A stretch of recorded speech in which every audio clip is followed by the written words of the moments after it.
Hello everyone, welcome back to my channel. My name is Neeta. आज हम third class की हिंदी का सेकंड पार्ट करेंगे, पार्ट नंबर 2। पार्ट का नाम है वर्ण और वर्णमाला। इससे पहले मैं सेकंड क्लास की हिंदी व्याकरण कंप्लीट कर चुकी हूँ। आप चाहें तो मेरे चैनल पर जाके देख सकते हैं। स्टार्ट करते हैं अपना पार्ट। वर्ण और वर्णमाला, इसको इंग्लिश में कहते हैं अल्फ़ाबेट। ठीक है, यहाँ से हमारा पार्ट स्टार्ट हो रहा है। बोलते समय मुख से अनेक प्रकार की ध्वनियाँ निकलती हैं। जब हम बोलते हैं तो मुंह से हमारे अनेक प्रकार की आवाज़ें, ध्वनियाँ निकलती हैं। तो जब ये ध्वनियाँ लिखी जाती हैं तो उसे वर्ण या अक्षर कहते हैं। ये आप एक बार ये डेफिनेशन भी देख लीजिएगा और मैं आपको एक बार ढंग से बता देती हूँ। जब हम कुछ भी मुख से बोलते हैं, जो भी हमारे मुख से ध्वनियाँ निकल रही हैं, वो छोटी छोटी जो ध्वनियाँ निकल रही हैं, उन्हें क्या बोलते हैं? वर्ण या अक्षर कहते हैं। भाषा में प्रयोग की जाने वाली सबसे छोटी ध्वनि वर्ण है। ठीक है, जैसे कि हमने बताया ना कि जो हम मुख से बोलते हैं छोटी छोटी ध्वनियाँ, तो वो क्या हैं? वो वर्ण ही तो हैं। ध्वनियों के मेल से शब्द बनते हैं। इम्पॉर्टेंट है, क्या होता है? ध्वनियों के मेल से शब्द बनते हैं।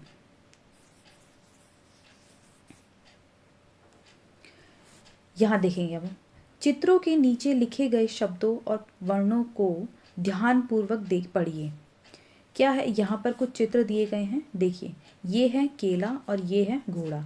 अब यहाँ पर जो हमने बात की ना कि सबसे छोटी छोटी ध्वनि क्या होती है? वर्ण होते हैं। तो इस अक्षर को, जैसे केला है, इसको छोटे छोटे वर्ण में इसे तोड़ दिया गया है। ठीक है, जैसे कैसे? क के ऊपर ये मात्रा है ए, तो ए आ गया। फिर ला के पीछे आ का डंडा है, तो आ की मात्रा। ठीक है, तो इस तरीके से छोटी छोटी ध्वनियों में इसको तोड़ दिया है, तो उसे क्या बोलते हैं? वर्ण। अगला हम देखते हैं घोड़ा। घ पे ओ की मात्रा है, ये देखो, तो ओ का मात्रा लगा दिया है। डा के पीछे, ड़ा के पीछे आ का डंडा है, तो आ, इसलिए घोड़ा। इसको भी छोटी छोटी वर्ण में तोड़ दिया गया है, तो इसी को कहते हैं वर्ण। ठीक है, केला और घोड़ा कई ध्वनियों से मिलकर बने हैं। जैसे कि ये ध्वनियाँ देखो, मैंने बोला ना छोटी छोटी ध्वनियों में, वर्णों में तोड़ दिया गया है, छोटे छोटे टुकड़े कर दिए गए हैं। इन ध्वनियों के और छोटे टुकड़े नहीं किए जा सकते। जैसे अब ये केला जो यहाँ पर एक शब्द दिया गया है ना, इसके और क्या आप टुकड़े कर सकते हो? तो इनके और टुकड़े नहीं किए जा सकते। इन ध्वनियों के और टुकड़े नहीं किए जा सकते। अगर आपको पार्ट से रिलेटेड कोई भी प्रॉब्लम है, कोई भी परेशानी है, तो आप मुझे कमेंट सेक्शन में बता सकते हैं। मैं आपकी प्रॉब्लम्स को ज़रूर देखूंगी। इसको एक बार हम रब कर देते हैं, बाकी हम अगले पेज पे चलते हैं। इधर देखिए, वह छोटी से छोटी ध्वनि जिसके और टुकड़े नहीं किए जा सकते।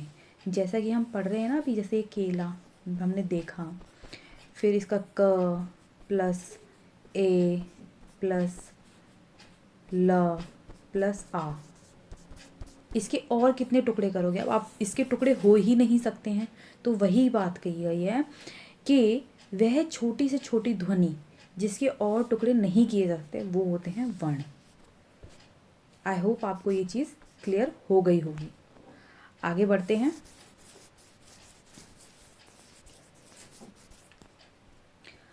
वर्ण के दो भेद होते हैं। कौन कौन से? स्वर और व्यंजन। स्वर को हिंदी में, इंग्लिश में वॉवल्स कहते हैं, और व्यंजन को इंग्लिश में कॉन्सोनेंट्स कहते हैं। अब हम एक बार स्वर को पढ़ते हैं। स्वर क्या होते हैं? जिन वर्णों का उच्चारण किसी अन्य वर्ण की सहायता के बिना होता है। इन वर्णों का उच्चारण, जो स्वर होते हैं, इनका जो उच्चारण है, जब हम बोलते हैं तो इनको बोलने के लिए किसी और अन्य वर्ण की आवश्यकता नहीं होती है, तो वो होते हैं स्वर। हिंदी में, हिंदी वर्णमाला में इनकी संख्या है 11। ये आपसे इम्पॉर्टेंट है, एमसीक्यू फॉर्म में पूछा जा सकता है कि हिंदी वर्णमाला में स्वर की संख्या कितनी है, तो आपको पता होना चाहिए 11 है इनकी संख्या, जो इस प्रकार है। देखिए अब कौन कौन से स्वर हैं वर्णमाला के अंदर। अ, आ, ई, उ, री, ए, ओ, औ। तो ये हैं हमारे 11 स्वर, जिनको बोलने के लिए हमें और किसी अन्य वर्ण की आवश्यकता नहीं होती है। अब ये अन्य वर्ण की आवश्यकता नहीं होती है, ये हम क्यों बोल रहे हैं बार बार, आगे आप देखिएगा, आपको समझ आ जाएगा हम ऐसे बात क्यों कर रहे हैं। व्यंजन देखिए, अब जिन वर्णों के उच्चारण में स्वरों की सहायता लेनी पड़ती है, क्या होता है, अब हमें यहाँ पर बात कर रहे हैं हम व्यंजन की। हमें तो स्वरों को का उच्चारण करने के लिए किसी भी स्वर की या वर्ण की आवश्यकता नहीं पड़ती है, लेकिन जब हम व्यंजन की बात करते हैं, तो हम जब व्यंजन के उच्चारण की बात करते हैं तो हमें वर्ण की आवश्यकता पड़ती है, उन्हें व्यंजन कहते हैं। हिंदी वर्णमाला में इनकी संख्या 33 है, 33 है। जैसे हमारे स्वरों की संख्या 11 है, वैसे ही व्यंजन की संख्या है, कॉन्सोनेंट्स की संख्या है 33। ये आपको अच्छे से पता होना चाहिए, मैं बार बार बोल रही हूँ। अब इनको कुछ वर्ग में बांटा गया है, देखिए, क वर्ग, च वर्ग, ट वर्ग, त वर्ग, प वर्ग, अंतस्थ वर्ग, ऊष्म वर्ग। तो आप ये देख लीजिएगा, ये तो आपको आने ही चाहिए, 3rd क्लास के पर्पज से पढ़ रहे हैं हम।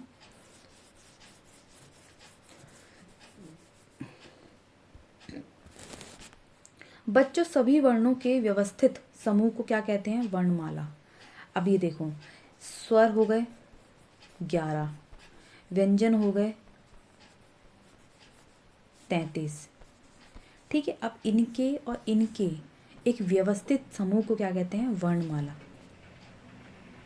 ठीक है। तो आई होप आपको ये चीज़ क्लियर हो गई है। संयुक्त व्यंजन कौन कौन से होते हैं, आप ये ध्यान रखिएगा। संयुक्त व्यंजन 2 व्यंजनों के योग से बनने वाले व्यंजनों को संयुक्त व्यंजन कहते हैं।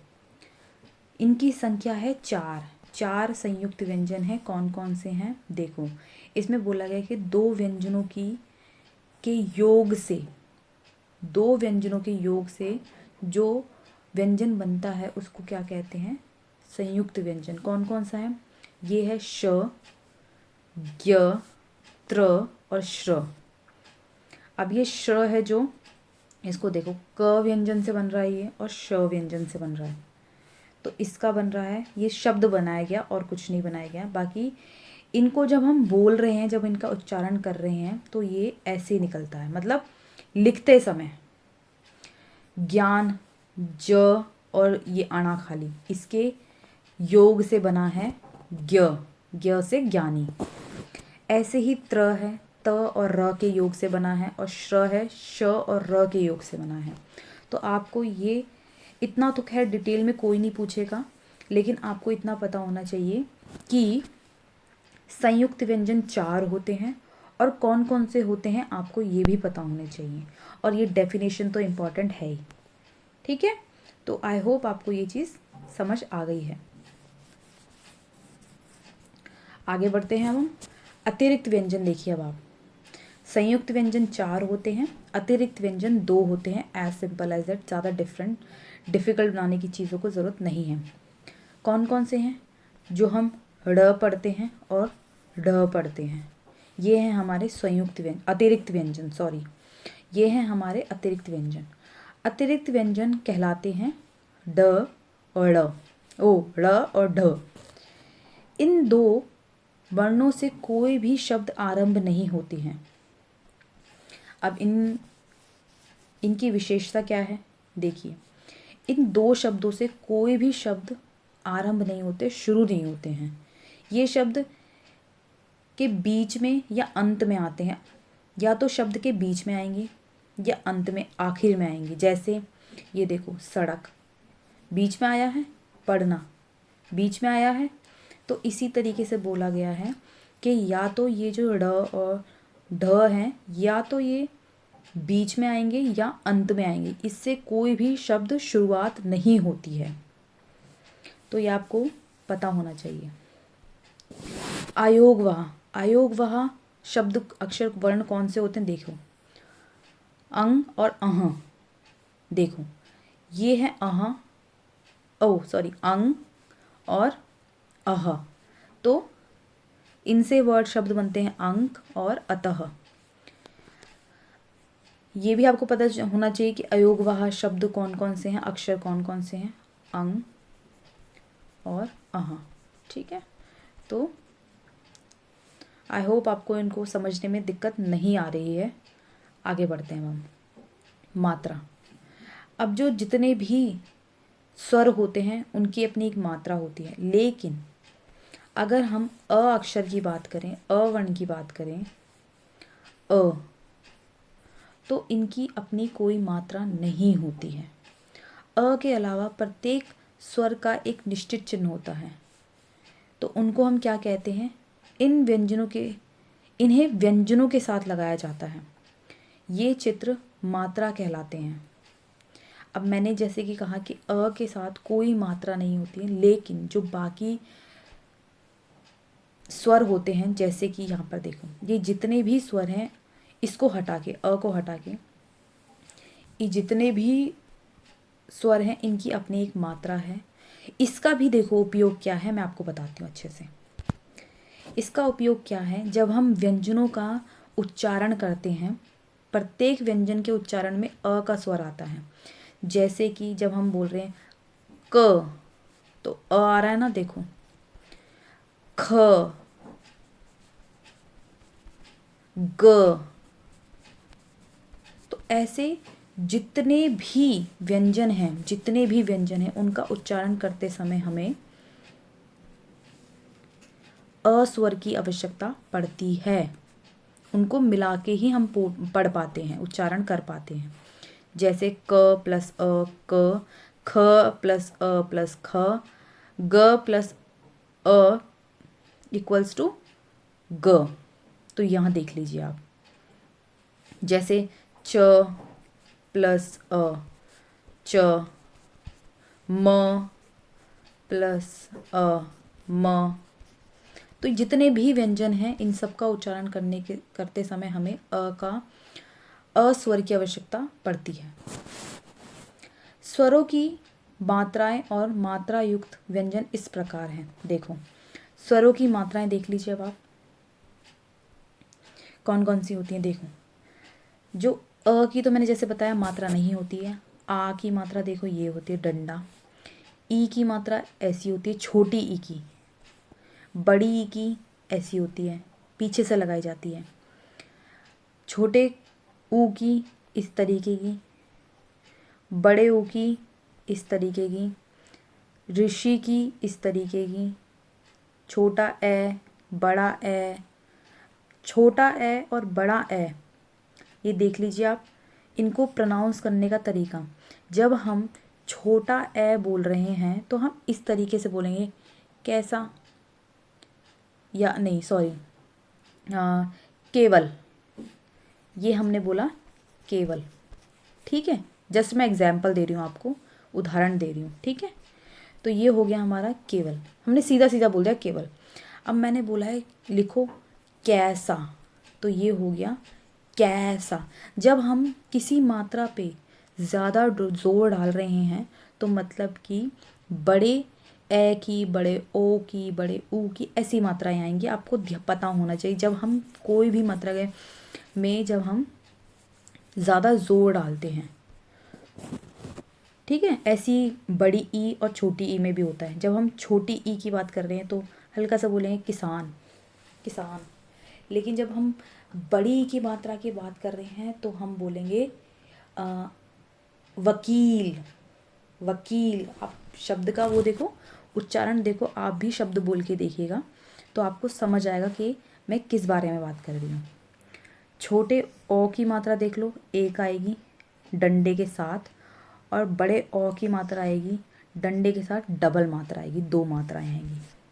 ठीक है, ए में हम डंडा नहीं लगाते हैं, बड़े ए में, और छोटे ए में डंडा नहीं लगाते हैं। बड़े ओ में और छोटे ओ में हम डंडा लगाते हैं। तो ये डिफरेंस होता है आपका छोटे ए का और छोटे ए बड़े ए का और छोटे ओ बड़े ओ का। ठीक। द्वैत्व व्यंजन, जब एक ही व्यंजन एक स्वर रहित और एक स्वर सहित एक ही व्यंजन एक साथ आए तो क्या होता है, वो उन्हें कहते हैं द्वित्व व्यंजन। देखो जैसे कि यहाँ पर है मक्का, मम्मी, बच्चा, नन्ना, पन्ना। ठीक है, तो यहाँ पर देख लो ये शब्द, जैसे यहाँ पर क और क का साउंड आ रहा है, च और च का साउंड आ रहा है, तो इनको क्या बोलते हैं, द्वैत्व व्यंजन। इनको देखते हैं संयुक्ताक्षर। जब दो अलग अलग व्यंजन वर्ण आपस में मिलते हैं, जब दो अलग अलग व्यंजन आपस में मिलते हैं, व्यंजन की बात कर रहे हैं हम, क ख ग की बात कर रहे हैं हम, जिनमें पहला अक्षर स्वर रहित तथा दूसरा अक्षर युक्त होता है तो उसे संयुक्ताक्षर कहते हैं। जैसे ड य।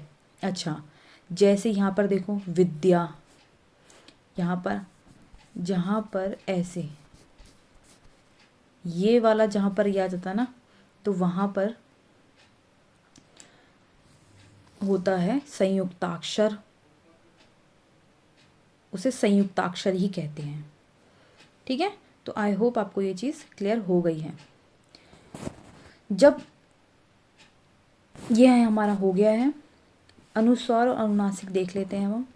अनुस्वार सिंपल है, इसमें कुछ डिफिकल्ट नहीं है। अनुस्वार जो हम अंग की बात कर रहे हैं ना, इस वाली बिंदी की, इसको बोलते हैं अनुस्वार। और जब हम अनुनासिक की बात करते हैं तो हम इस चंद्र बिंदी को बोलते हैं, इसको बोलते हैं अनुनासिक। अब इसके एग्जाम्पल देख लो, एक बार इसे रीड कर लेते हैं हम। जिन वर्णों के ऊपर बिंदु लगा होता है, इस तरीके का बिंदु लगा होता है, उसे अनुस्वार कहते हैं। जैसे पंख, हंस, अंगूर, मंदिर। इसका उच्चारण करते समय वायु नाक से बाहर आती है, ये चीज़ इम्पॉर्टेंट है। इसमें वायु नाक से बाहर आती है। अनुनासिक में क्या होता है, इस तरीके का बिंदु लगा होता है, उसे कहते हैं अनुनासिक। जैसे काटा, हंसना, पाँच, आँख। इसका उच्चारण करते समय वायु नाक और मुख दोनों से बाहर निकलती है। तो अनुस्वार और अनुनासिक में क्या फ़र्क है, इसका अनुस्वार का उच्चारण करते समय हमें वायु नाक से बाहर निकलती है, सिर्फ एक जगह से। और जब हम अनुनासिक की बात कर रहे हैं तो वायु नाक और मुंह दोनों से बाहर निकलती है। तो ये है आपका इसका डिफरेंस। तो ये यहाँ पर सिर्फ रिपीट की गई हैं चीज़ें और कुछ नहीं है। वह छोटी से छोटी ध्वनि जिसके और टुकड़े नहीं किए जा सकते उसे वर्ण कहते हैं। अवर्ण की कोई मात्रा नहीं होती है। ड़ और ड़ वर्ण किसी शब्द के आरंभ में नहीं आते हैं। तो यहाँ पर हमारा जो पार्ट है यहीं फिनिश होता है। आई होप आपको जो मैंने समझाने की कोशिश की है वो आपको समझ आया होगा।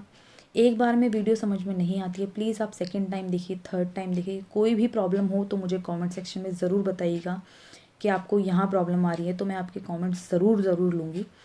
नेक्स्ट वीडियो में हम इसकी एक्सरसाइज, इसकी अभ्यास प्रश्न सारे कर लेंगे, तो आपको कोई भी दिक्कत नहीं आएगी। अगर आपको फिर भी कोई दिक्कत है तो प्लीज़ मुझे कमेंट सेक्शन में ज़रूर बताइएगा। अगर आपको मेरी वीडियोस अच्छी लग रही हैं, आपके लिए यूज़फुल हैं, तो प्लीज़ मेरे चैनल को लाइक, शेयर, सब्सक्राइब करना बिल्कुल ना भूलें। जितना हो सके इन वीडियोस को अपने फ्रेंड्स तक शेयर करें, उनको भी इन चीज़ों का बेनिफिट मिलना चाहिए। Till then, thank you so much.